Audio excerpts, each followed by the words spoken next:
Assalamualaikum warahmatullahi wabarakatuh. Salam sejahtera bagi kita semua. Om Swastiastu, Namo Buddhaya, salam kebajikan. Perkenalkan, nama saya Aulia Rahmawati MP. Saya seorang dosen tetap program studi agroteknologi Universitas Ma'arif Nahdlatul Ulama Kebumen. Pada kesempatan kali ini, saya akan memaparkan salah satu mata kuliah yang saya ampu sesuai dengan bidang keahlian saya, yaitu mata kuliah Ilmu Gulma. Kode mata kuliah ini yaitu MKKKAGR24. Mata kuliah ini menjadi mata kuliah wajib program studi dengan bobot 3 SKS yang terdiri dari 2 SKS teori dan 1 SKS praktik. Dengan materi yang akan dipelajari terdiri dari teori-teori terkait pengertian dan penggolongan gulma, contoh-contoh gulma, metode analisis vegetasi gulma, cara pengendalian gulma pada pertanaman, dan senyawa aktif yang dapat menekan pertumbuhan gulma. Praktik yang dilakukan berupa pengendalian gulma di lapang dan perhitungan pada analisis vegetasi gulma. Luaran dari mata kuliah ini yaitu mahasiswa mampu menganalisis keberadaan vegetasi gulma pada pertanaman budidaya dan mampu mengaplikasikan pengendalian gulma tersebut yang tertuang dalam laporan praktikum. Metode pembelajaran yang saya gunakan yaitu DIA, yaitu Delivery, Interaction, and Assessment. Delivery yang saya lakukan berupa penyampaian materi mata kuliah, baik itu teori maupun praktik di lapang sesuai dengan bahan kajian pada RPS. Interaction yang saya lakukan yakni dengan membangun interaksi berupa diskusi dua arah antara dosen dan mahasiswa, mahasiswa dan mahasiswa, dan mahasiswa dengan praktisi ataupun sumber pembelajaran lain. Asesmen berupa penilaian hasil evaluasi pembelajaran yang diterima oleh mahasiswa dengan berbagai teknik. Teknik assessment yang saya lakukan yaitu assessment of learning berupa ujian, assessment for learning berupa kuis, dan assessment as learning berupa penugasan dan diskusi mengenai studi kasus terkait. Indikator penilaian berupa keaktifan mencari sumber referensi dan memahami materi, keaktifan mempresentasikan hasil diskusi, kualitas ringkasan atau ketepatan dalam menjawab soal, dan ketepatan waktu pengumpulan atau lama waktu diskusi. Bobot penilaian kehadiran dan keaktifan di kelas yaitu 10%, tugas 20%, UTS 20%, tugas terstruktur dari praktik 30%, dan UAS 20%. Sistem perkuliahan mata kuliah ilmu gulma terdiri dari 16 pertemuan, di mana pertemuan 1 hingga pertemuan 7 sebelum ujian tengah semester, dilanjutkan pertemuan 9 hingga pertemuan 15 sebelum ujian akhir semester. Capaian pembelajaran lulusan atau CPL Prodi dari mata kuliah ini yaitu mahasiswa memiliki keterampilan untuk mampu menunjukkan kinerja mandiri, bermutu, dan terukur. Mampu mengkaji implikasi pengembangan atau implementasi iptek yang memperhatikan dan menerapkan nilai sains sesuai dengan keahlian ilmu pertanian berdasarkan kaidah, tata cara, dan etika ilmiah untuk menghasilkan solusi dan gagasan serta deskripsi saintifik, dan mampu membuat keputusan secara tepat untuk menyelesaikan masalah di bidang ilmu pertanian berdasarkan analisis data dan informasi. Capaian pembelajaran mata kuliah atau CPMK Ilmu Gulma terdiri dari 1. Mahasiswa mampu mengetahui pengertian dan prinsip gulma. 2. Mahasiswa mampu membedakan tiap jenis gulma berdasarkan kriteria-kriteria penggolongan tertentu. 3. Mahasiswa mampu menjelaskan contoh-contoh gulma pada berbagai pertanaman. 4. Mahasiswa mampu memahami berbagai cara pengendalian gulma. Dan 5. Mahasiswa mampu mengaplikasikan perhitungan analisis vegetasi gulma dan memahami metode analisisnya. CPL dan CPMK ini tertuang pada RPS yang telah divalidasi oleh Ketua Program Studi Agroteknologi. Berikut ini adalah cuplikan video pembelajaran mata kuliah ilmu gulma. Selamat menonton. Oke, Assalamualaikum warahmatullahi wabarakatuh. Waalaikumsalam warahmatullahi wabarakatuh. Oke, selamat siang kawan-kawan. Nah, hari ini kita masuk ke mata kuliah ilmu gulma. Nah, sebelum kita masuk ke materi, ini untuk presensi di portal sudah Ibu buka, jadi bisa kalian masing-masing presensi sendiri ya. Tuh di portal. Oke,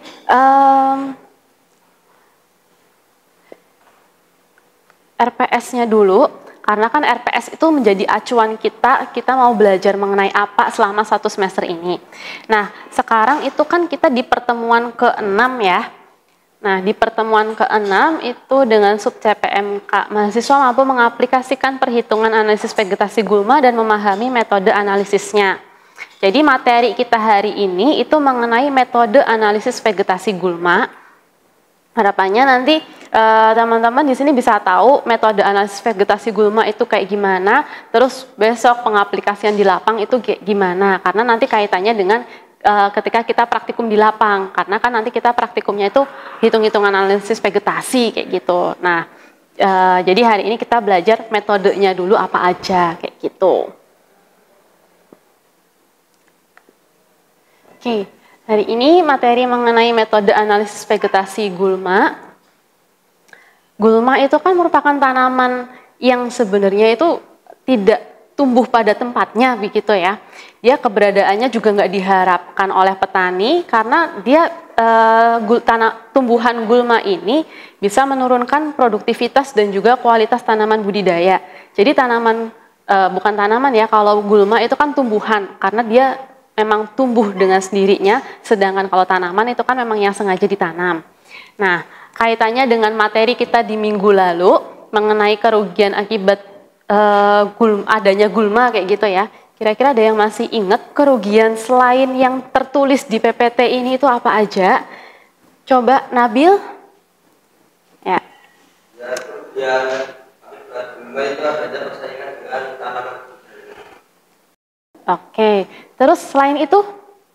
Oke, Hida. Persaingannya meliputi persaingan jarak, persaingan air, dan persaingan cahaya matahari. Selain itu, coba Afid. Persaingan ruang tumbuh. Persaingan ruang tumbuh, oke. Nah, itu tadi kan ke pertumbuhannya gitu ya. Nah, di sini juga disebutkan kalau penurunannya itu ke kualitas. Nah, kualitasnya itu seperti apa penurunan kualitas Mas Galih? Untuk penurunan kualitas hasil bisa dari segi ukuran tanaman menjadi lebih kerdil, kemudian warna daun menjadi jauh pucat karena adanya persaingan yang menyebabkan fotosintesis menurun. Oke, nah selain itu kira-kira kerugian akibat gulma dari materi kita minggu lalu apa? Oke, Ais. Selain itu, petani juga budidaya karena harus mengendalikan gulma. Jadi dari segi biaya tenaga maupun biaya dari akibatnya penggunaan aparat menjadi tidak efektif. Oke, nah benar ya. Jadi secara umum gulma itu kan merugikan. Cuman tidak semuanya merugikan karena kayak misalkan ada beberapa gulma yang memang punya efek herbal juga kayak gitu. Kayak misalkan gulma ciplukan kayak gitu. Cuman secara umum keberadaannya itu merugikan. Nah, analisis vegetasi gulma yang materi hari ini itu apa sih? Analisis vegetasi gulma itu metode ilmiah yang digunakan untuk memahami dan mengevaluasi komposisi dan juga sebaran tanaman gulma di suatu tanaman. Jadi di suatu lahan ada gulma apa aja, ya kita taunya dari analisis vegetasi gulma. Karena nanti kaitannya dengan kita mau mengendalikan gulmanya bagaimana, dengan menggunakan apa, kapan. Nah, itu kita tahu setelah kita melakukan analisis vegetasi gulma. Jadi bisa aja dilakukan nggak cuma sekali pas itu, tapi dalam 1 tahun bisa dilakukan berkali-kali, kayak gitu. Ya, tadi tujuannya secara umum. Berarti kan untuk mengetahui gulma yang ada di lahan itu apa aja yang kira-kira mendominasi di lahan tersebut. Karena kan tadi kaitannya dengan persaingan kayak gitu kan ya.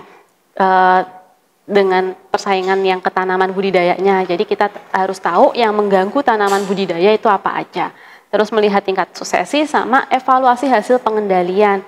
Nah, nanti tinggal mau pengendaliannya itu dikhususkan. Di situ misalkan yang mendominan itu gulma rumput-rumputan, ya berarti kalau misalkan mau melakukan pengendalian ya di gulma rumput-rumputan aja kayak gitu. Nah, data yang diperoleh dari kalian melakukan analisis vegetasi gulma itu ada data kualitatif, ada juga data kuantitatif. Nah, kalau data kualitatif itu misalkan gulma A ini tersebar atau berkelompok sih. Jadi kalau misalkan berkelompok ya berarti kita mengendalikannya yang di plot itu aja kayak gitu. Kemudian dari tingkat stratanya, dia gulma ganas apa enggak, kaitannya kan nanti ke pengendalian sama periodisitas.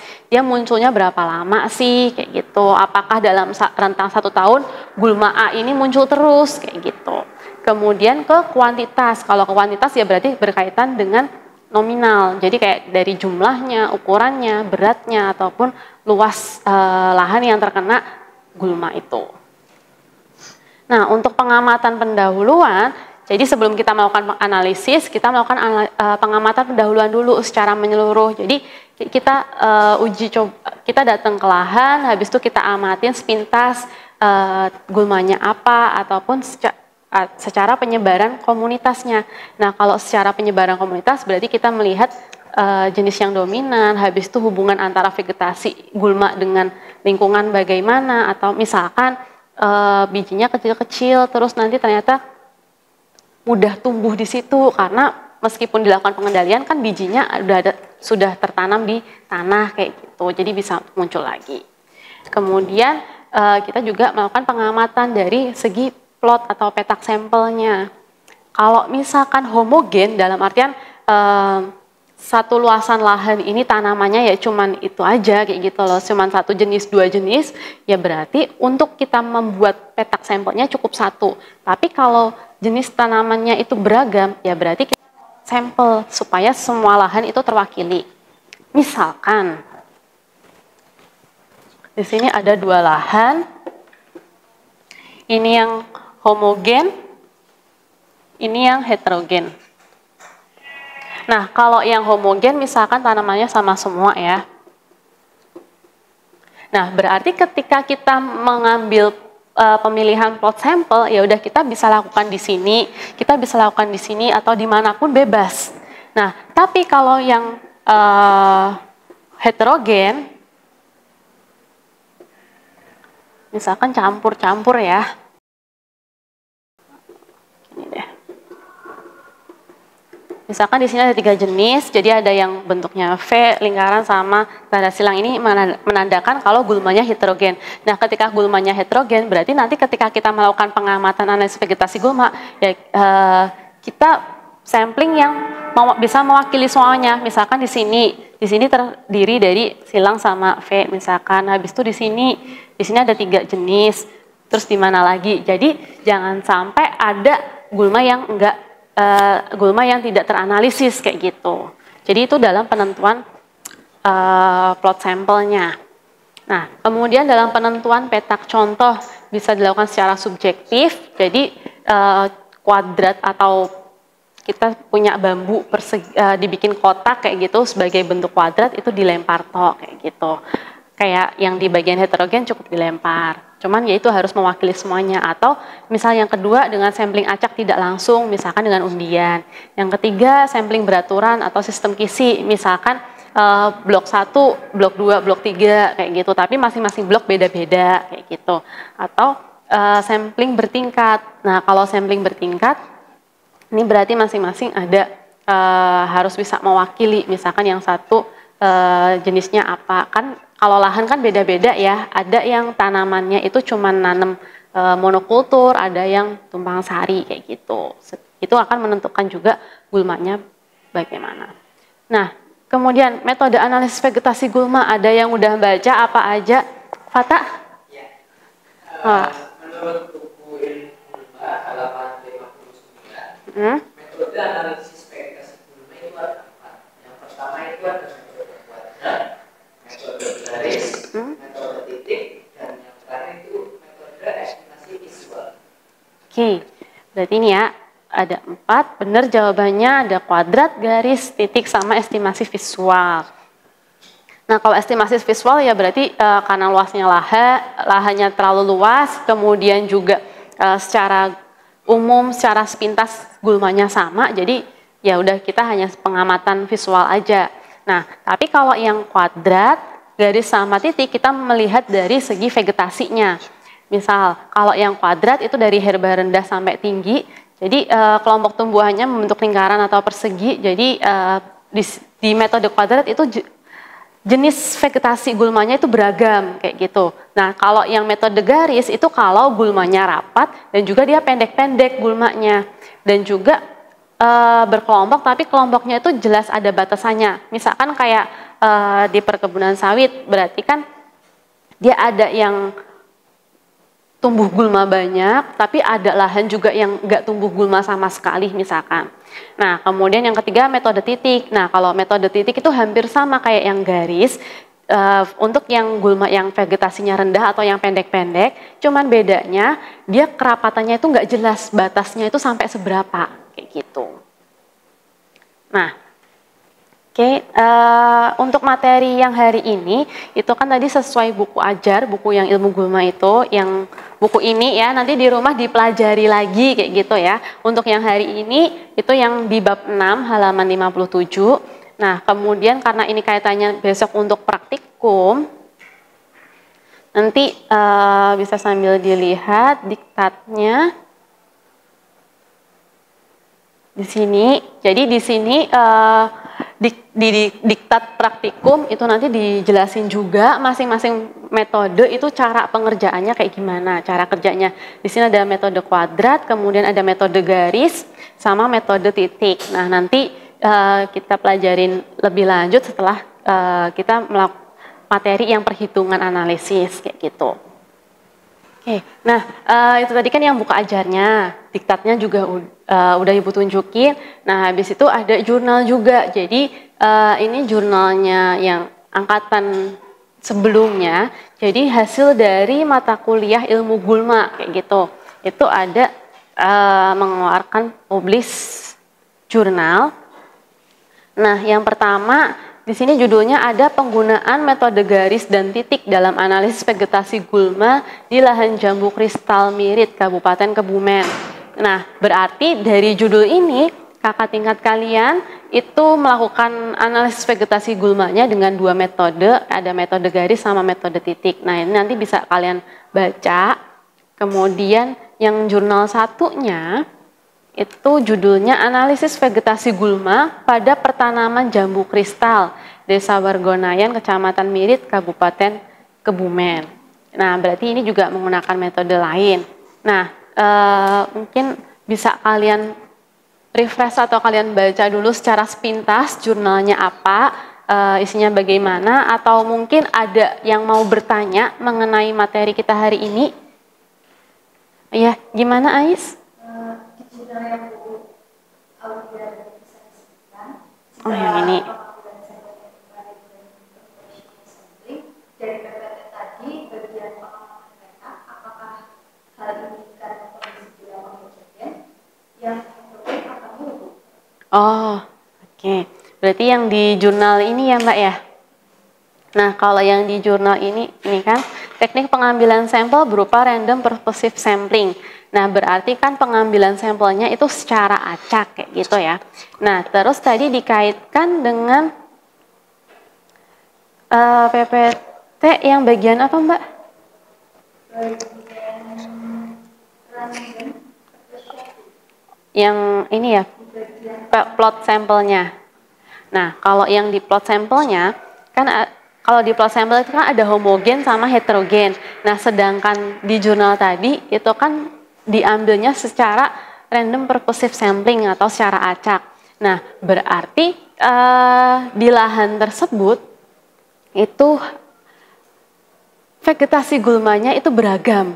Nah, kayak yang tadi beragam, kayak yang di sini tadi ada yang homogen sama yang heterogen. Nah, cuman beragamnya itu karena posisinya nyebar kayak gitu ya. Jadi tidak ada yang tidak ada yang berkumpul atau berkelompok. Jadi dalam pengambilan plot sampelnya itu bisa diacak dimanapun karena posisinya nyebar semua. Jadi dimanapun plot sampel yang ada di lahan itu, dia sudah mewakili semua vegetasi yang ada. Nah, beda kalau misalkan ya, posisi gulmanya di sini begini. Misalkan begini. Nah, kalau posisi gulmanya itu seperti ini, berarti ketika kita mengambil sampelnya itu di sini, berarti kan belum mewakili semua, karena ternyata ada jenis lainnya yang lingkaran ini misalkan. Nah, kalau itu tadi random purposive sampling, tapi heterogennya itu posisinya nyebar semua. Tapi kalau berkelompok kayak gini, ya berarti nggak bisa untuk yang random purposive sampling. Kayak gitu nggak bisa ngambil secara acak. Tapi nanti pengambilan samplingnya bisa beraturan sesuai dengan vegetasi gulma yang tumbuh. Oke. Ada lagi yang mau bertanya tentang materi hari ini? Nggak ada ya? Oke, kita lanjut. Nah, jadi untuk yang di vegetasi gulma itu kan ada salah satu manfaat atau tujuan untuk melakukan analisis vegetasi gulma itu kan dengan melihat tingkat suksesinya. Kira-kira ada yang tahu suksesi itu apa? Gak ada ya? Gak ada yang jawab juga ya? Oke, nah suksesi itu tuh merupakan proses perubahan dalam struktur spesies komunitas ekologi. Jadi dalam suatu lingkungan dalam suatu ekologi kayak gitu ya, di situ ada komunitas apa aja sih? Misalkan ada tadi misalkan yang tanaman budidaya sama yang gulma. Nah, dalam suatu kurun waktu perubahan apa yang terjadi? Kayak misalkan kalau kita musim tanam kan biasanya padi, jagung, kedelai kayak gitu ya misalkan. Nah, nanti pas padi gulma yang tumbuh apa, kemudian nanti pas nanam jagung gulma yang tumbuh apa aja, kemudian ketika nanam kedelai apa aja. Nah, itu kan dalam satu kurun waktu tertentu kayak gitu ya, dalam 1 tahun itu biasanya. Nah, berarti kan ada kemungkinan juga ketika nanam padi, gulmanya belum tentu sama nih dengan ketika besok nanam jagung, meskipun ini ada di lahan yang sama, kayak gitu. Itu suksesi. Nah, terus istilah lain. Nah, sebelum sambil kita merefresh materi yang hari ini kayak gitu ya, I will give you some question and you can write on the paper. Kita kuis dulu gitu ya. Jadi nanti bisa tahu dari materi hari ini itu pemahamannya seberapa atau mana yang akan kita bahas lebih lanjut nantinya. Oke. Udah disiapin kertasnya? Oke. Yang pertama, jika kita ke perkebunan kelapa sawit dengan metode penanaman yang teratur, jarak tanam dan pemeliharaannya, gulma yang tumbuh pendek dan menempati bidang tertentu. Metode analisis vegetasi gulma apa yang digunakan? Saya ulangi, kalau kita ada di perkebunan kelapa sawit dengan jarak tanam dan pemeliharaan yang teratur, kemudian gulma yang tumbuh juga vegetasinya rendah, dan juga cuman menempatin bidang tertentu, tidak di semua lahan, metode analisis vegetasi apa yang digunakan? Itu nomor 1. Sudah? Sudah ya? Oke. Kemudian nomor 2, kita cukup 2 soal aja. Nomor 2, menurutmu atau menurut kalian, dari ketiga metode analisis vegetasi gulma, ada metode kuadrat, metode garis, dan juga metode titik. Jika dilihat dari segi teknis pelaksanaannya, metode mana yang paling mudah untuk dilakukan? Menurut kalian ya, dari ketiga tadi, kuadrat, garis, titik, yang paling mudah yang mana?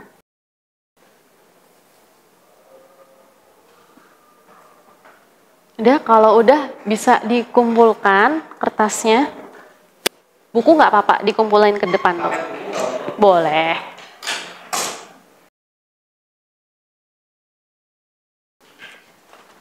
Oke, sambil kita refresh ya, jawabannya itu apa? Ini Ibu milih secara acak ya.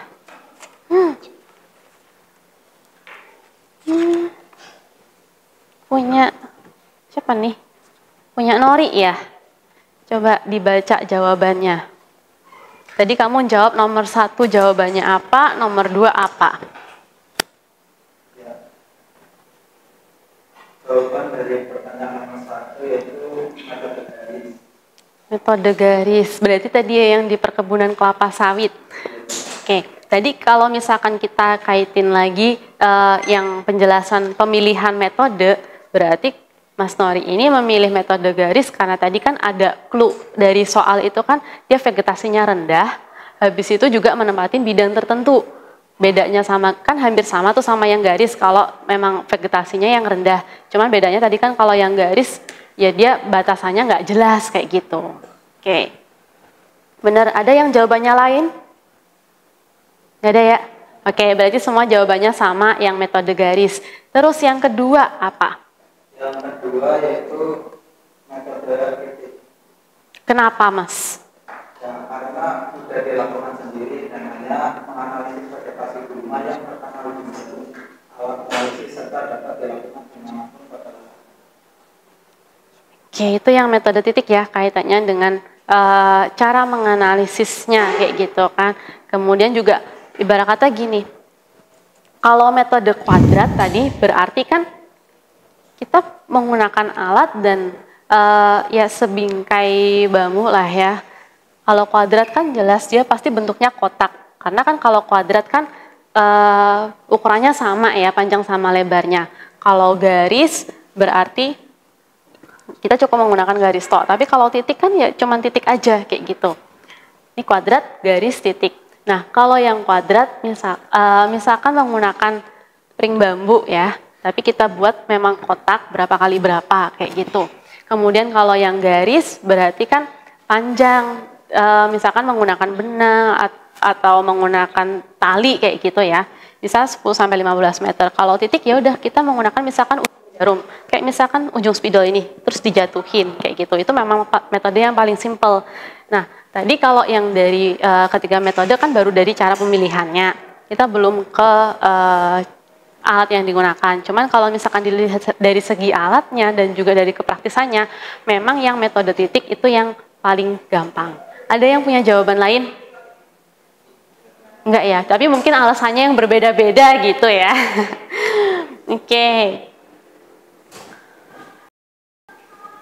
Nah, itu untuk yang kuis hari ini. Berarti semua pada paham ya mengenai metode ini. Oke. Before we finish this class, who can give the conclusion of the lessons today? Siapa yang mau memberi kesimpulan? Raise your hand please. You can answer in Indonesian or English, up to you. And I will give a prize for you. Siapa yang mau memberi kesimpulan? Oke, Kian, silahkan maju ke depan.